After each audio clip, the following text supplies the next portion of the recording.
was learning something new, I always heard my teacher, my guides say that do it at least for 3 months. Yes, you need to do it at least for 90 days. And so many people, when I heard saying the same thing, I wondered, what is this secret of 90 days? What is the secret of 3 months? Do you know what it is? Yes, how to succeed in the exams is just an open secret. Each one of you know that. Yes, that you have to put full concentration in what you're reading. You have to practice it. You have to do questions with every topic. You have to give your subject-wide test. You have to give your grand test repeatedly. But what happens is that these things are something that we know, but we have not yet developed the habit of doing. Why? Because it is something new. And to develop new habits takes practice. What you do repeatedly, only then it becomes a habit. So what happens in the 3 months time is that you develop the habit. So whenever you are starting something new, yes, it will be difficult. It will not just flow out of you like that. But yes, initially give yourself time, that whether you like it or not, whether you want it or not, whether you have time for it or not, you have to do it no matter what. And do it till it becomes a habit. And once it becomes a habit, you will not have to work anymore for that. It will just flow out of you. So we now start with a very important part, and that is juvenile nasopharyngeal angiofibroma. Yes, this is the most common benign tumor of the nasopharynx. When we think of nasopharynx, what conditions come to our mind? Yes, from the midline, adenoid. Laterally, we have the fossa of Rosenmuller. So yes, the nasopharyngeal carcinoma. And we have this important condition, angiofibroma. Carcinoma has carcinoma in the name. Adenoid, we know that it is not a tumor. So what is left is angiofibroma. Yes, angiofibroma is the most common benign tumor of the nasopharynx. It is the most common benign tumor. It is a benign, but it is very, very important. It is locally invasive. It is a benign but locally invasive tumor. Okay, so it invades a lot of areas. We cannot just leave it as it, thinking that this is benign. It is benign but locally invasive tumor. And as the name, juvenile. So yes, it is seen in young. Now this is one tumor which is seen exclusively in males, and it starts at puberty. So yes, this is seen, it starts at puberty. It starts, and it is seen exclusively in males. Exclusively in males. And does this tumor have a capsule? This does not have a capsule.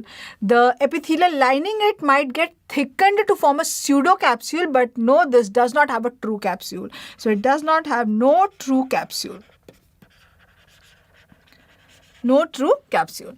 So from where does this tumor arise from in the nasopharynx? Yes, it arises from, tell me, I've told you many a times earlier.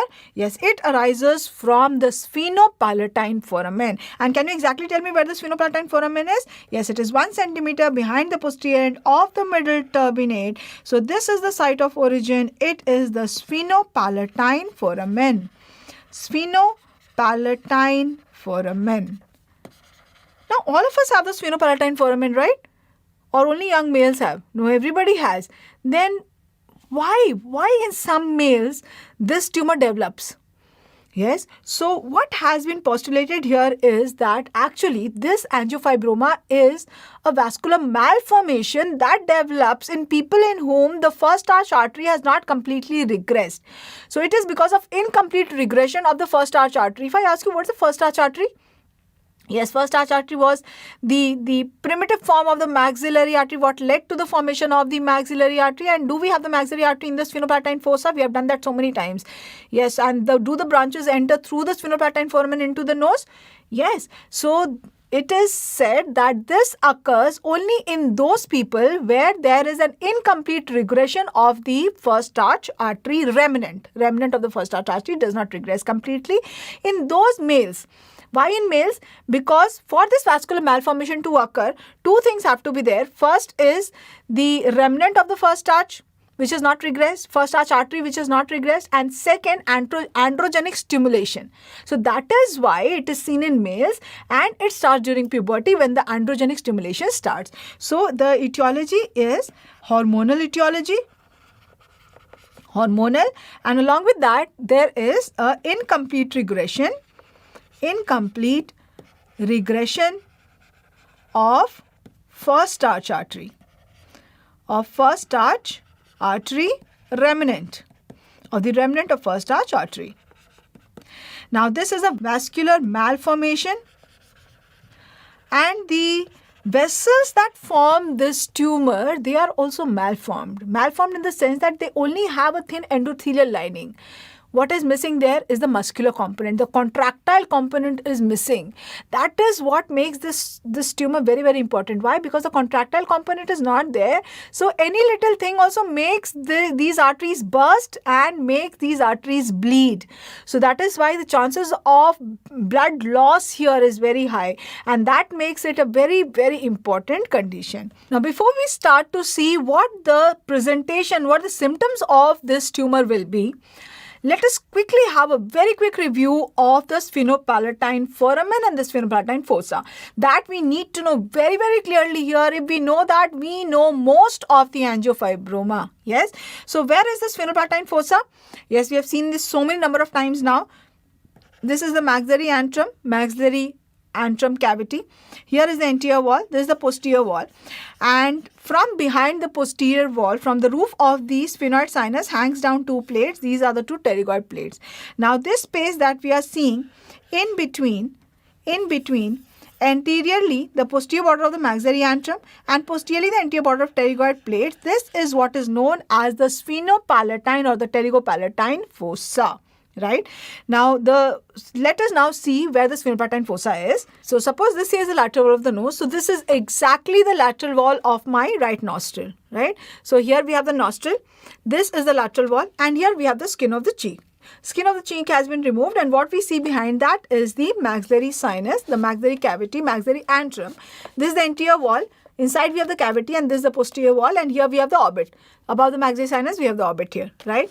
Now, from behind, from the base of skull, hangs down two plates of bone. They are known as pterygoid. This one is the lateral pterygoid, and here this is the medial pterygoid, right? So this space that we are seeing in between, anteriorly the maxillary sinus, posteriorly the anterior border of pterygoid plate, yes, this is what is the sphenopalatine fossa. And I think even if in your sleep you will think of sphenopalatine fossa, this picture will come to your mind. We have done it so many number of times, right? So now can you tell me the lateral boundary of the sphenopalatine fossa? Yes, can you see laterally it is open? Yes, laterally it is open. It is open, and this area, this opening is in between the pterygoid and the maxilla, so it is known as pterygomaxillary fissure, through which it communicates with this area. What is this area?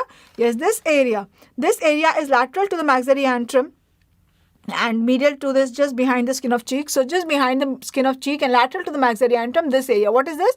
This is the infratemporal fossa. So laterally it communicates with the infratemporal fossa. And what do we have medially? What is medially? Medially is this wall. What is this? Is this the lateral wall of the nose, or is this the lateral wall of nasopharynx? Now we know that I told you this is the lateral wall of nose, but we know that the lateral wall of nose ends at the posterior border of the turbinates. Behind that, the lateral wall of nose extends to form the lateral wall of nasopharynx. Now, where is the sphenopalatine foramen? This foramen is 1 centimeter behind the middle turbinate, which means it does not lie in the nose. It lies behind the turbinate, that is in the nasopharynx. Yes. So here, this is the medial wall of the sphenopalatine fossa. Is the lateral wall of nasopharynx, where you can see that opening. Can you see that opening? So that is the opening of the sphenopalatine foramen. And the vessels and nerves that are present in the fossa. Which are the vessels and nerves in the fossa? Yes, the vessels, the maxillary artery, the nerves, maxillary nerve, the sphenopalatine ganglion. So all the branches of these vessels and nerves, they enter the nose through the sphenopalatine foramen, which means that these vessels and nerves from the fossa, they enter through the foramen and they come into the nasopharynx, right? So they not only supply the nose, the maxillary artery, the maxillary nerve, their branches also go and supply the nasopharynx. Is that clear? Yes. Now this foramen is also the most common site of origin of angiofibroma. So now quickly you are going to tell me that if the angiofibroma arises from this foramen here, if it grows medially, where will it go? Yes, it will come into the nasopharynx and then it can grow into the nasal cavity. Yes or no? Yes. Now if it goes laterally, where does it go? If it goes laterally, it will first go into the sphenopalatine fossa. Yes or no? From here, can it go superiorly into the orbit? Yes. Yes, from here it can also go intracranially through the pterygoid plates. Posteriorly, it can go intracranially. Yes, if it goes laterally, where does it go? It goes through the pterygomaxillary fissure into the intratemporal fossa. Now, all this now we are going to see. So here we have the foramen, the sphenopalatine foramen, 1 centimeter behind the posterior end of the middle turbinate, from which arises the angiofibroma. So it will initially, where will it come? Yes, it will come into this area of the nasopharynx. So this tumor will be here in the nasopharynx, very small vascular mass. Yes. Now, even if it is very small mass, we know that here the vessels are malformed. They do not have the contractile component. So, even a little, maybe a forceful inspiration or without any trauma, they just rupture, and that is the main complaint and main presenting feature of these young boys. Yes, they present with what complaint of recurrent epistaxis. So, the presenting complaint is very, very important, recurrent epistaxis. Yes, recurrent epistaxis, it is asked, why recurrent epistaxis? Why recurrent epistaxis? Yes, recurrent epistaxis because the vessels do not have muscular component, do not have the muscular contractile component, and that is why whenever you are suspecting that this is angiofibroma, when you are seeing a red vascular mass, don't think that let me do the probe test and see, let me touch and see what it is, where it is coming from. Yes, no digital palpation you have to do. You do not have to touch it with a probe. No biopsy needs to be taken. You don't have to take the biopsy. Patient will die because of bleeding. So much of if you are just taking a biopsy and pulling it out. Yes. So these patients present with recurrent episodes of epistaxis, and when it grows a little further, it will grow into the nasal cavity, and then the patients will also have nasal obstruction, unilateral, bilateral. Yes, on one side it arises from the sphenopalatine foramen, which is on the lateral wall. So yes, unilateral nasal obstruction. So any young pubertal male presenting with unilateral nasal obstruction and recurrent epistaxis should be investigated for angiofibroma. Now when it goes posteriorly here, yes, we have when it goes posteriorly, when it goes inferiorly here, below 1 centimeter behind the inferior turbinate, we have the eustachian tube, right? So when this mass grows in the nasopharynx, it can compress the eustachian tube. Quickly tell me which condition of the middle here. Tell me. Yes, very good. Serositis media. So then it will lead to serositis media. And when it causes obstruction of the nasopharynx, quickly tell me, what will the voice of this boy? What will be the voice of this child? Yes, of this patient. Yes, it will be hyponasal voice. So patient will have a hyponasal. Hyponasality is rhinolalia clausa or aperta. Yes, it is clausa. So the voice will be hyponasal. So in fact, just see, whenever there is any mass in the nasopharynx, patient will always have nasal obstruction, right? That is the common pathway for breathing. Yes, patient will always have hyponasal voice. Why? Because that is the path through which the air goes, the words go through the nose for nasal resonance. Patient will always have eustachian tube blockade. Yes, patient will always have serositis media. So these three things, it goes without saying. Any mass of the nasopharynx, adenoid, angiofibroma, carcinoma, these things three present? Yes, present. Yes, we know these are the structures, and any mass that will obstruct the nasopharynx cause obstructive symptoms. These are the obstructive symptoms. Now, when this tumor goes laterally, so when it goes laterally, where does it go? Into this area, the sphenopalatine fossa, right? So when it grows into the fossa, what it does, it pushes the posterior wall of maxillary antrum anteriorly. It will push the posterior wall of maxillary antrum anteriorly when this tumor is growing here, right? And it will push the pterygoid plate posteriorly. So this fossa will widen. Now when it goes superiorly, just see here superiorly, it will go into the orbit. it will lead to proptosis. When it goes laterally, what is that area? That is the infratemporal fossa. So it will come into the infratemporal fossa. There will be a swelling of cheek. It will present a swelling of cheek. Now this appearance of the face, there is broadening of the nose because of the mass inside it. There is proptosis. There is swelling of cheek. All this appearance of the face is typically known as frog facies. It is known as frog facies. So yes, it is asked in your exam, frog facies is seen in. So frog facies is seen in which condition? In angiofibroma. This is frog facies. Frog facies, that is proptosis. Proptosis, cheek swelling, nasal broadening, broadening of nose, yes. And when it goes posteriorly from here, from here, it goes superiorly. Where will it go? Into the intracranial cavity. So what are the routes through which it will go into the intracranial cavity? We know that posterior boundary of the sphenopalatine fossa is a pterygoid plate. Yes, so it can go into the intracranial cavity through the natural openings, natural fissures. And yes, you should know this, that what are the natural openings through which it can go. Yes, so you are going to tell me, yes, this has been a question of your exam recently. This picture was given and was marked this. What is this foramen? Quickly tell me, what is this foramen? Yes, this is the foramen rotundum through which the maxillary nerve is coming from the brain into the sphenopalatine fossa. Yes, so that is the foramen rotundum. And now tell me, what is this foramen?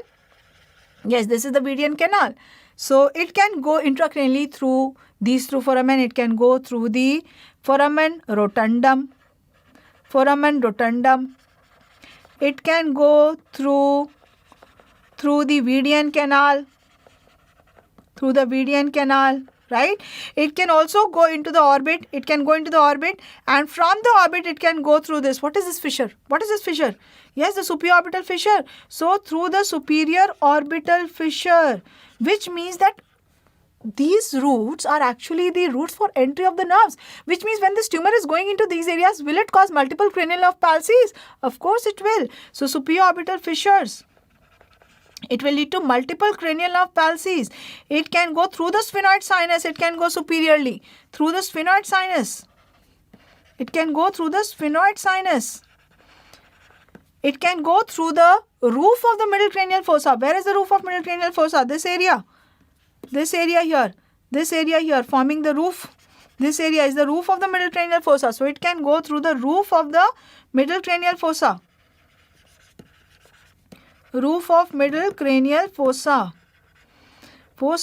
So there can be multiple cranial nerve palsies because of all this involvement. Multiple cranial nerve palsies.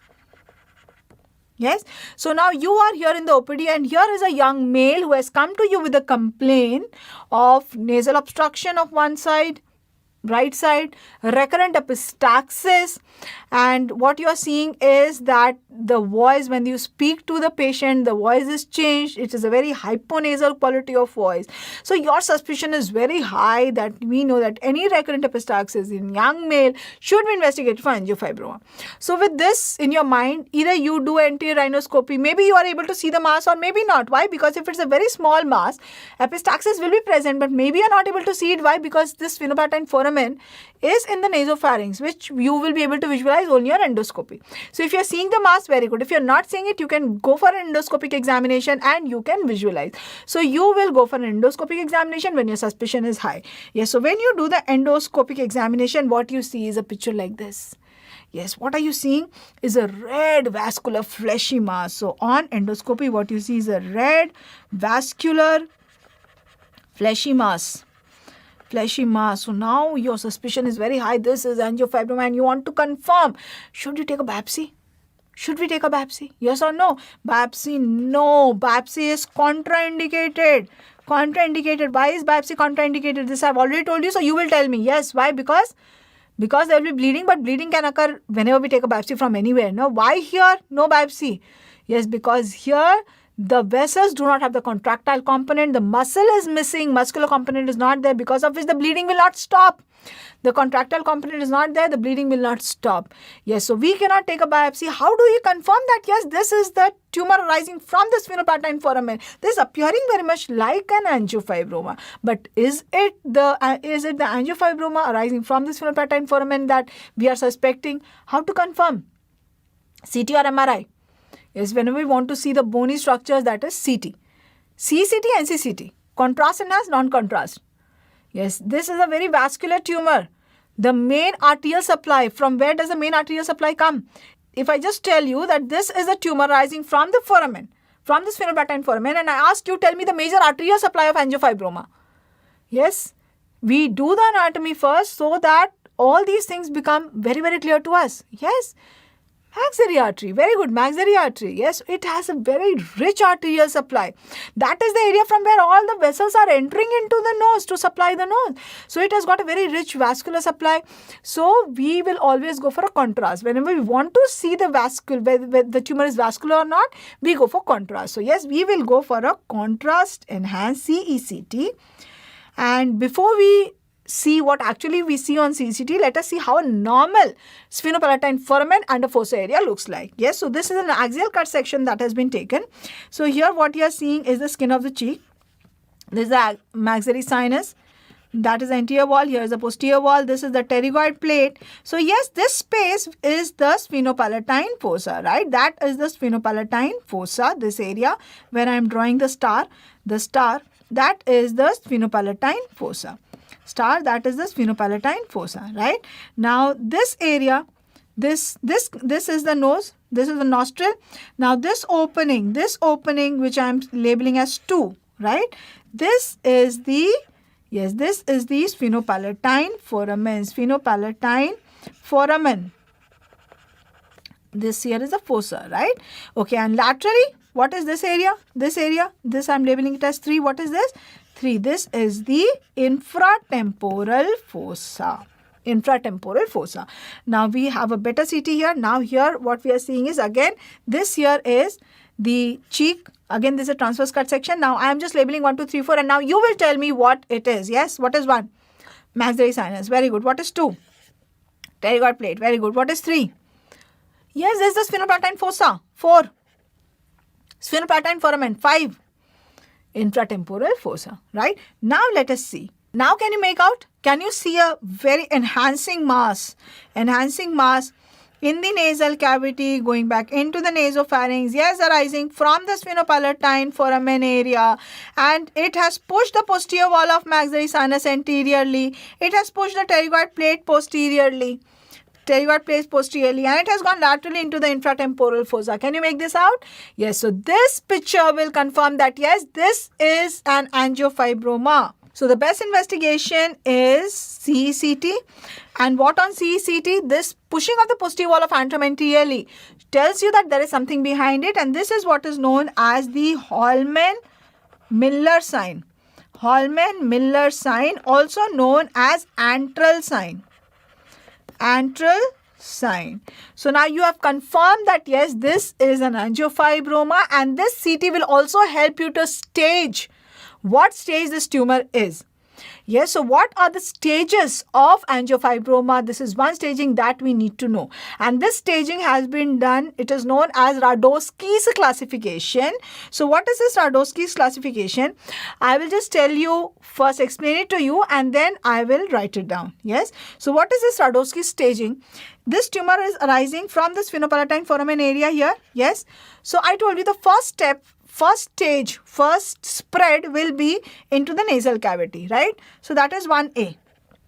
1 is the medial spread, that is into the nasal cavity. 1A is into the nasal cavity.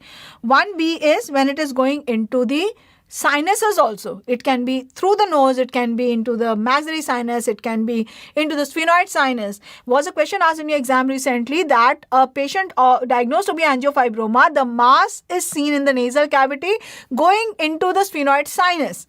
What stage is it? Yes, so what stage will that be? That will be 1B. So here the 1 is divided into 1A and 1B. 1A is into the nasal cavity. nasal cavity. And 1B is into the paranasal sinuses also. Sinuses also, yes. So remember it as 1 is the medial spread. 1 is medial spread, right? Why? 2 will be what? 2 will be the lateral spread.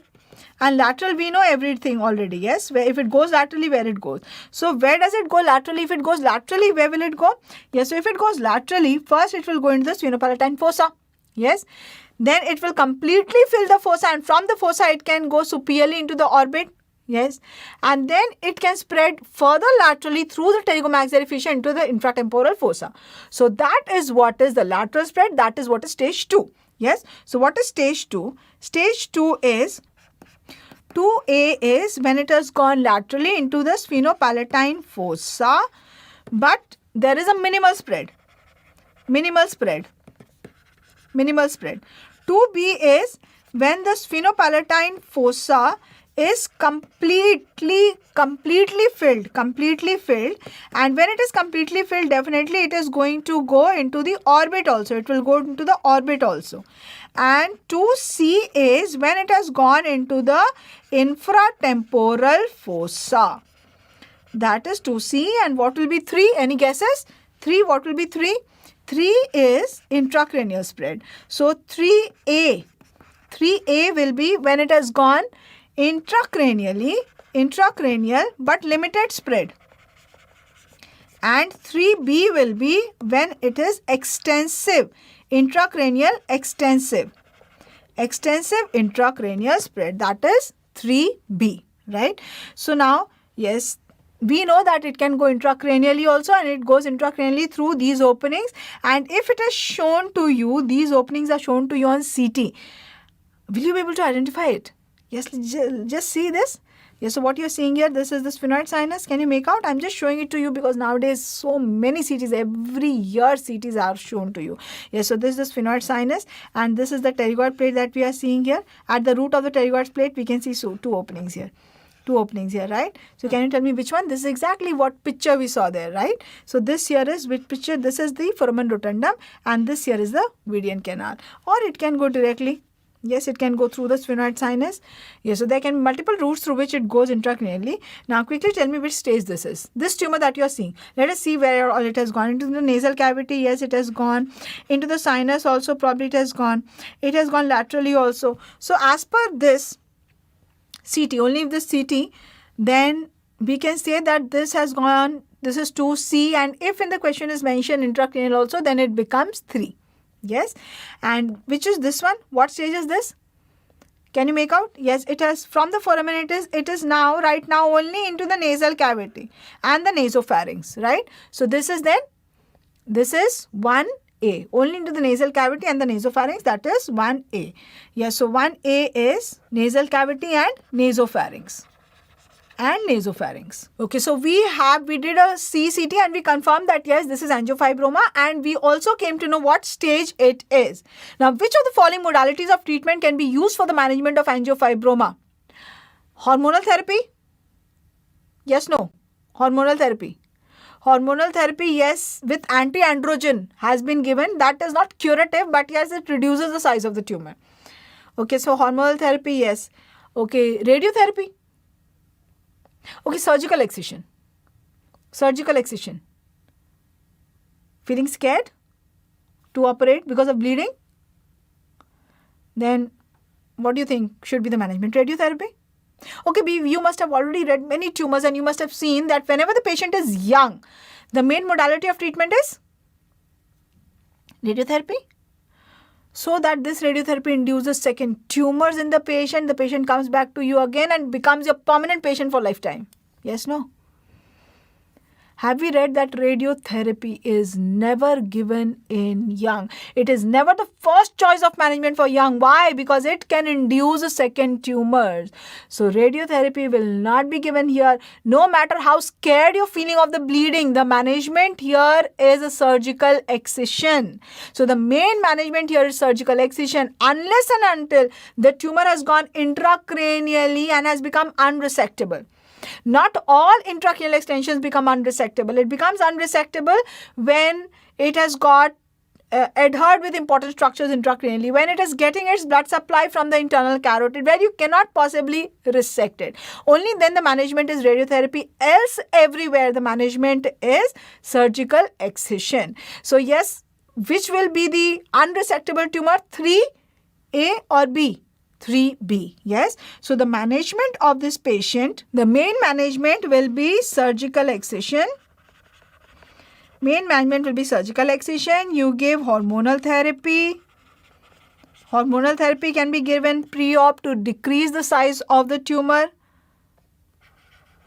Therapy. And very, very important is, before excising, you always go for embolization. Embolization. Embolization of which artery? Yes, so you will get an angiography done.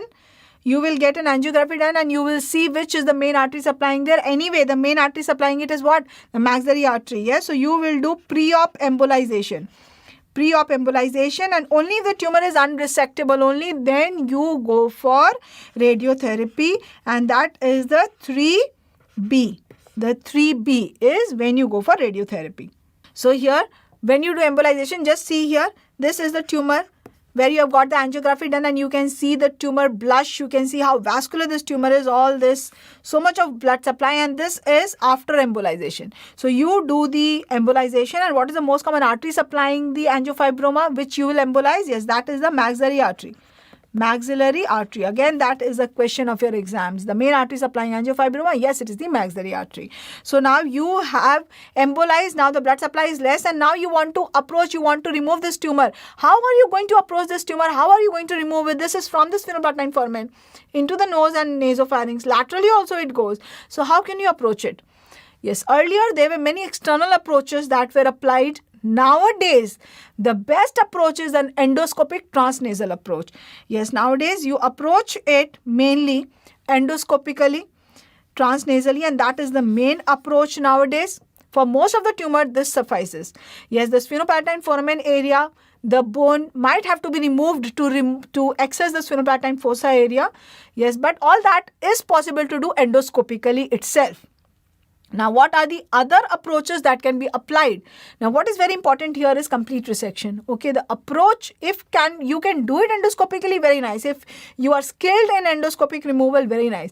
But don't go for an approach which will limit your access and compromise the tumor removal. Why? Because even if you leave behind little, what is this? This is the vascular malformation. So, this will recur.